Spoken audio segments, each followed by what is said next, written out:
Title, headline. जर तुम्हाला कोणती पण वेबसाईट जर रँकिंग करायची असेल, तर काय लागतं तुम्हाला? त्या वेबसाईटला नाव द्यावं लागतं. वेबसाईटला टायटल द्यावं लागतं. वेबसाईटला डिस्क्रिप्शन द्यावं लागतं. वेबसाईटमध्ये इमेजेस पाहिजे. वेबसाईट अट्रॅक्टिव्ह पाहिजे. आय कॅचिंग पाहिजे. त्या वेबसाईटच्या आतमध्ये कंटेंट पाहिजे. आणि कंटेंटमध्ये काय असतं? कीवर्ड असतं. आणि त्याच्यामध्ये H1 to H6 टॅग पाहिजे. या सगळ्या गोष्टी जर आपण फॉलो केल्या तर तुमची वेबसाईट काय होते? रँकिंग होते. मग आपण Googleवरती काय रँकिंग करतो? तर कीवर्ड रँकिंग करतो. What is keyword? असं जर कुणी क्वेश्चन विचारला, व्हॉट इज कीवर्ड? तर तुम्ही त्याचा आन्सर काय देणार? Keyword is a whole information about content. म्हणजे जसं की आमची शाळा, तर आमच्या शाळेबद्दलची माहिती, की मेन कीवर्ड काय आहे? आमची शाळा. आणि तुम्हाला जर असा क्वेश्चन विचारला, what is content? What is content? Information about keyword. Keyword. It is the information about keyword. हे ह्याच गोष्टी असतात. What is keyword?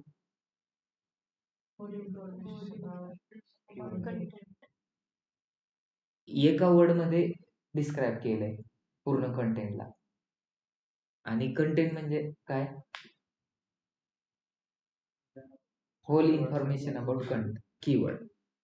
बघ, एवढी डेफिनेशन तुम्ही सांगितली तरी चालेल. पण आपल्याला काय जर रँकिंग करायचं तर तुम्हाला टायटल, डिस्क्रिप्शन, मेटा डिस्क्रिप्शन टाकायचं, तर ते कुठे टाकायचंय? हेडर सेक्शन मध्ये टाकायचंय. मग तुम्हाला टाकता येईल का? ज्ञानेश्वरी, तुम्ही टाका. भावेश, तू सांग कसं टाकणार? आता ही NMD ची वेबसाईट आहे. कोणती वेबसाईट आहे?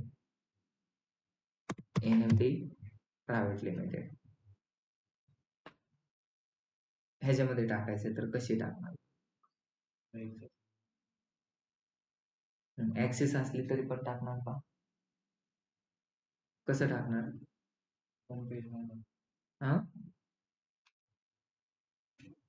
तुम्ही सांगा कसं टाकणार?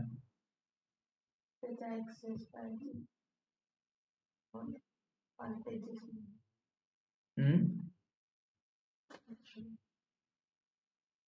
तुम्ही विचार करा आणि सांगा मला. ऍक्सेस पाहिजे, आयडी पासवर्ड. हा मॅम, ऍपिरियन्स मध्ये जायचं, तिथं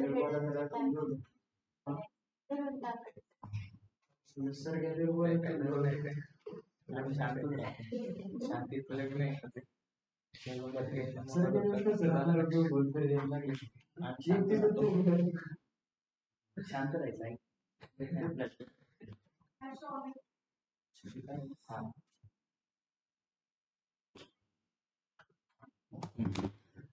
आलं का लक्षात तुमचं? काय सांगितलं मी? ते वेबसाईटचं लॉग इन करायचं. लॉग इन केल्यानंतर कसं लॉग इन करायचं? तर तुमचा जो डोमेन असतो, तर त्या डोमेनच्या साईटला काय टाकायचं? स्लॅश द्यायचा, WP-admin. हे जर तुम्ही केलं तर डायरेक्ट काय होईल? तुमची वेबसाईट लॉग इन. इथं तुमचं युजर नेम टाकायचा. मग काय युजर नेम? NMD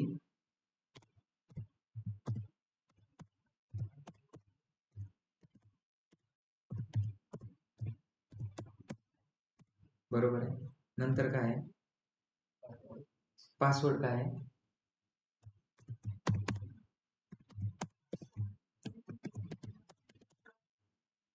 जे पण असेल ना तर ते तुम्हाला. आता मला पासवर्ड माहित नाही म्हणून माझं काय होत नाही, लॉग इन.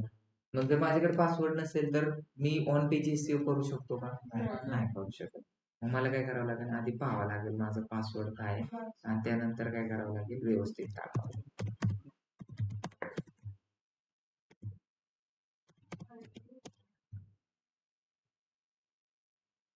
ते पण येत नाही. मला काय करावं लागेल? दुसरं मला माहिती तर तो मी टाकतो. इथं मी टाकतो. एकदा मी चेक करतो माझ्या ह्याच्यामध्ये जर असेल तर. नसेल तर काय करतो? चेंज करतो.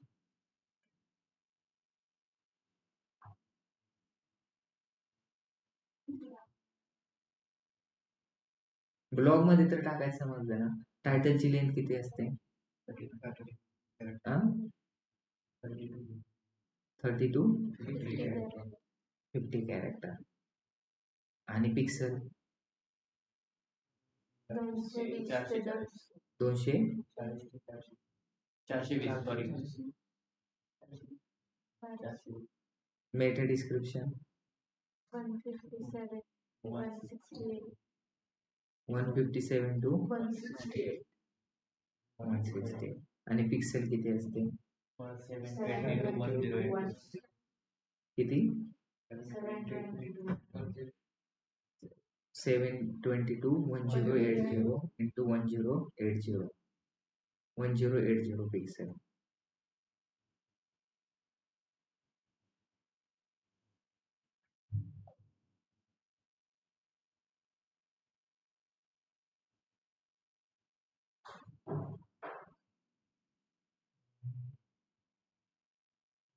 दिसत नाही वेबसाईटचा मला ऍक्सेस दुसरीकडे निखिल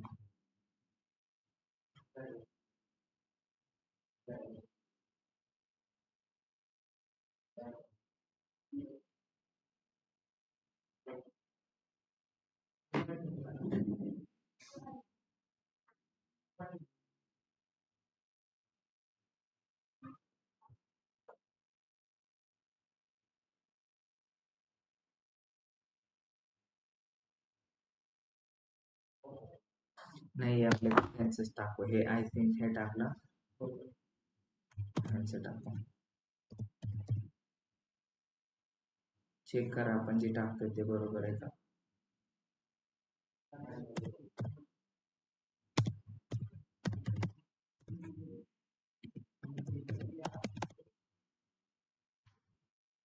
झालं का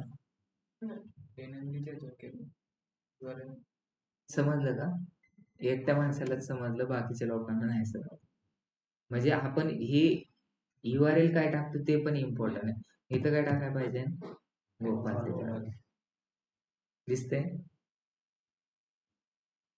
scholar.google काल 1 नंबरला दिसत नव्हते आज दिसते का दिसली कारण आपण काल टायटल टाकलं होतं एका टायटल मुळे एवढं चेंज होऊ शकतं इथं टाकायचंय WP-admin एंटर त्याच्यामध्ये टाकायचं लॉग इन पासवर्ड मी टाकला लॉग इन ऑटोमॅटिकली हे काय डॅशबोर्ड आता जर तुम्हाला एखादं प्लग इन ऍड करायचं प्लग इन कशासाठी ऍड करतो आपण मग तुम्हाला एखादा फॉर्म बनवायचा आहे काय पण गोष्टी करायच्या इथून काय नवीन पेज जर क्रिएट करायचं आपली डेफिनेशन काय मार्केटिंगची creating exploring delivering value to right target audience पहिल्यांदा क्रिएट मला जर आता ह्याच्यामध्ये एक नवीन पेज करायचं नवनाथ दरेकरचं तर ते पण पेज क्रिएट करू शकतो मला जर माझ्या वेबसाईटमध्ये डे ऑफचं कोर्सचं पेज करायचं ते पण करू शकतो तर ते क्रिएट आता इथं बघा पेजेस दिसते ऍड पेज आणि ऑल पेजेस पोस्ट जर करायची तर add post category tag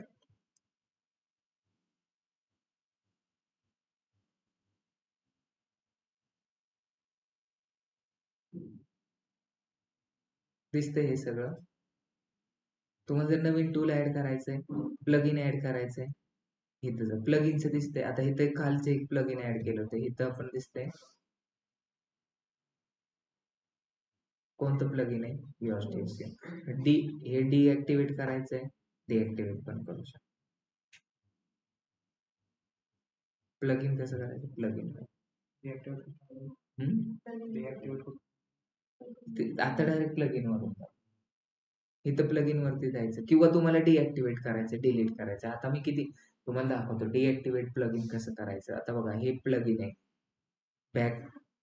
backup back play नंतर योस्टी SEO पण आहे ज्युपिटर पण आहे इथे सर्च करायचं दिसते मी ऑल इन SEO आणि योस्टी SEO टाकतो काय टाकतो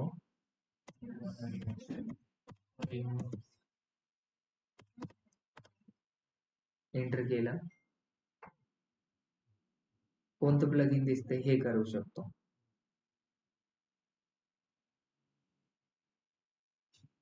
दिसतंय सेटिंग करून पण आपण रिमूव्ह करू शकतो प्लग इन मध्ये काय करायचं इन्स्टॉल प्लग इन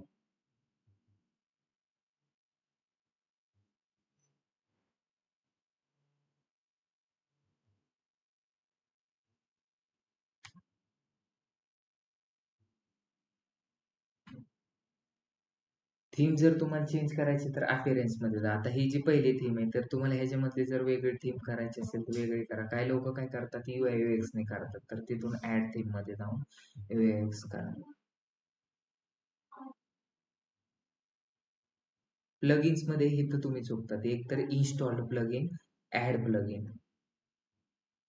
नवीन जर ऍड करायचं असेल तर ऍड करा.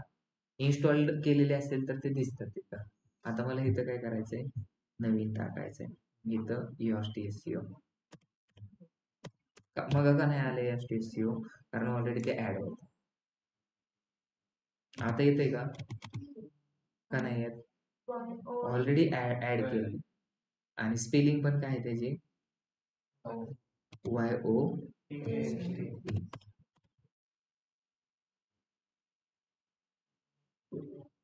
आलं का? इथं तुम्हाला आहे ना इन्स्टॉल नावचं बटन दिसतंय, इथं दिसत नाही. का दिसत नाही? ऍक्टिव्ह. मग इथून मोर डिटेल मध्ये गेलं तुम्हाला सगळं दिसतंय. ऑल इन वन नंतर रँक मॅथ SEO हे पण टूल तुम्ही त्यासाठीच यूज करू शकता. हे कशासाठी टूल टाकला आपण तुम्ही सांगा. तुम्ही सांगा कशासाठी टाकलं. त्यांचं नाव काय? प्रतीक. का टाकला आपण टूल हे EOS SEO चं? ह्यानी काय होतं, तुमचं हेडर सेक्शन ओपन होतं.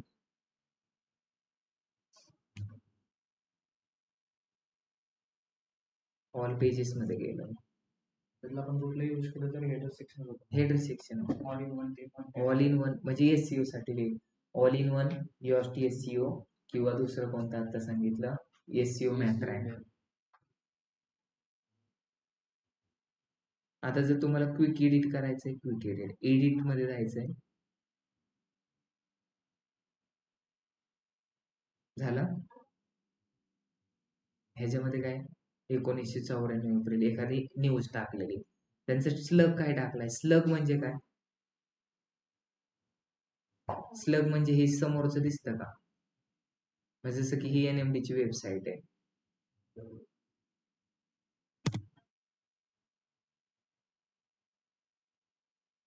एंटर केलं. आपण काय केलंय, डिजिटल मार्केटिंग कोर्सेस टाकला, इन पुणे टाकलं. आता हा स्लग आला. काय आला स्लग, म्हणजे युजर फ्रेंडली URL जर बनवायचा असेल तर तुम्हाला कुठून बनवायचं आहे. इथं बघा, इथं काय केलेलं आहे, ह्यांच्या वेबसाईट वरती गेले, इथं गेलं तर हे काय दिसणार आहे 1994 एप्रिल. पण इथं जर झालं काय 1990, इथे जर आपल्याला काय टाकायचंय,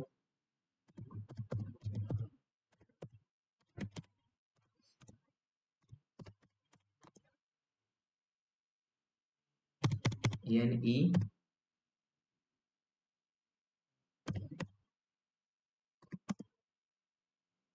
1994. तुम्हाला तसं स्लग करायचंय टाका, तुम्हाला चेंज करायचंय चेंज करा.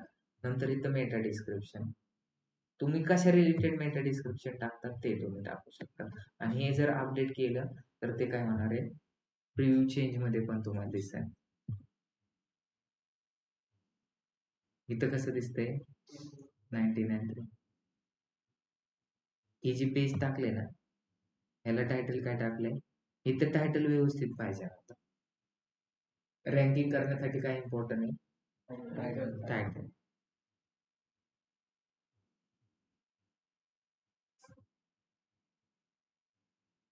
कोणाला अजून काय क्वेश्चन आहे का? मला फक्त काय सांगायचं होतं तुम्हाला,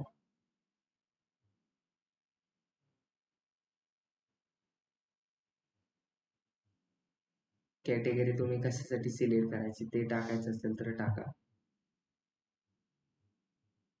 पोस्ट केलेली ऑन पोस्ट मध्ये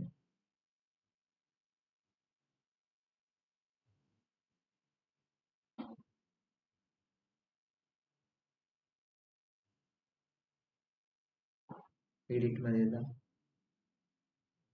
आता तुम्हाला काय करायचंय, H1 टॅग लावायचा. हे काय हा, ह्याला कसं H1 टॅग करणार, असं का, ह्याला मला H2 टॅग करायचंय. आता हे आयुष्यात रँकिंग होईल का, H टॅगच आहे. हा कोणता टॅग आहे? H2 टॅगच आहे. त्याला H1 करायचं आहे, असं करायचं. किती सिंपल आहे. H1 आणि H6 टॅग देता येतील का तुम्हाला? त्याला इटॅलिक करायचंय की हा दिसतंय का थोडं वेगळं?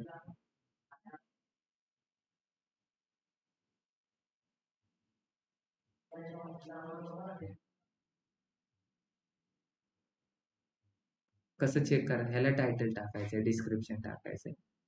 स्लग दिसतंय? हे दिसतंय का? टायटल कुठे टाकायचं असतं? हे तर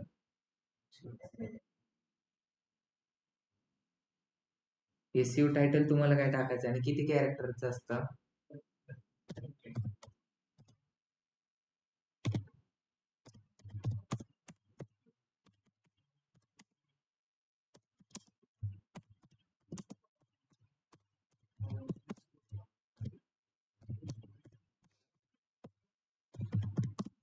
हे टायटल. स्लग काय टाकायचं आहे? पुणे न्यूज. कोणी जर सर्च केलं पुणे न्यूज तर डिस्क्रिप्शन पण ते टाका आणि तो काय करा?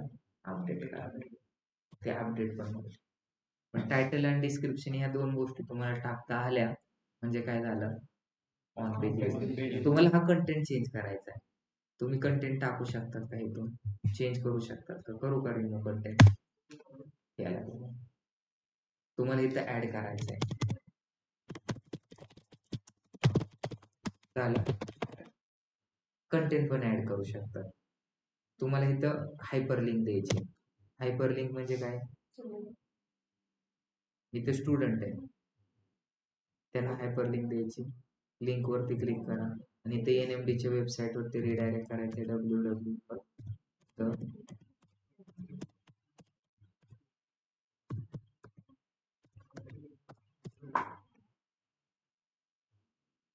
झालं क्लिक. कसं का दिसतंय ते? कलरचे. ह्याच्यावरती क्लिक केलं तर कुठं जाणार आहे ते? डायरेक्ट याला बोलतात हायपर. कशी द्यायची समज. जसं ब्लॉग मध्ये चेंजेस करतो तसंच होत आहे. एवढंच करायचं, बाकी काहीच नाही करायचं. ऑन पेज SEO समजलं सगळ्यांना? भावेश, अक्षय, ज्ञानेश्वरी तुम्हाला मग तुम्ही आता ब्लॉग वरती प्रॅक्टिस करा आणि आता ह्याने जेवढे टूल सांगितले तेवढे लिहून घ्या. कोणते कोणते आहेत ह्यांना परत रिपीट करा टूल आणि हा लेक्चर पण अपलोड करून ठीक आहे. तुम्हाला जायचं असेल तर जाऊ शकता. तुमचं झालं नाही.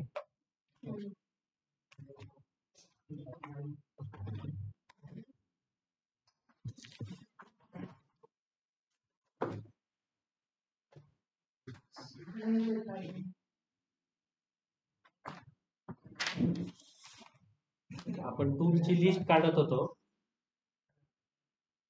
पहिला आपण गुगल लोकल SEO क्रिएट करतो. त्यासाठी आपण काय करतो तर गुगल माय बिझनेस अकाउंट करतो. सर्वात पहिले GMB आहे, गुगल कीवर्ड आहे. आपला जो ग्रुप आहे त्या ग्रुपवरती हे PDF पाठवतो मी, हा जे आतापर्यंत आपण केलेलं आहे. त्यानंतर गुगल कीवर्ड प्लॅनर आहे, कीवर्ड रिसर्च साठी. त्यानंतर पिंगडम GT मॅट्रिक्स आहे, गुगल स्पीड इनसाइड आहे, checking the loading speed of website आणि वेबसाईट कशी दिसते त्या लुकसाठी पण आपण ते यूज करतो. पेज आणि डोमेन ऑथॉरिटीसाठी आपण काय चेक करतो, कुठलं टूल यूज करतो तो मोजबार.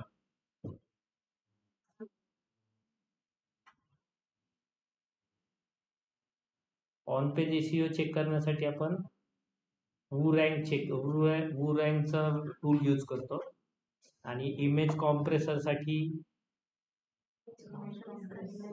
इमेज कॉम्प्रेस करण्यासाठी इमेज कॉम्प्रेसर म्हणून करतो, ज्यामध्ये आपण इमेजची साईज कमी करतो. त्यामध्ये कोणाला काय आता यात डाऊट आहे का? यात अजून आपण ऍड करणार आहेत. उद्याच्या लेक्चर मध्ये पहिल्या सेशन मध्ये आपण हे अजून एक टूल ऍड करूया यामध्ये.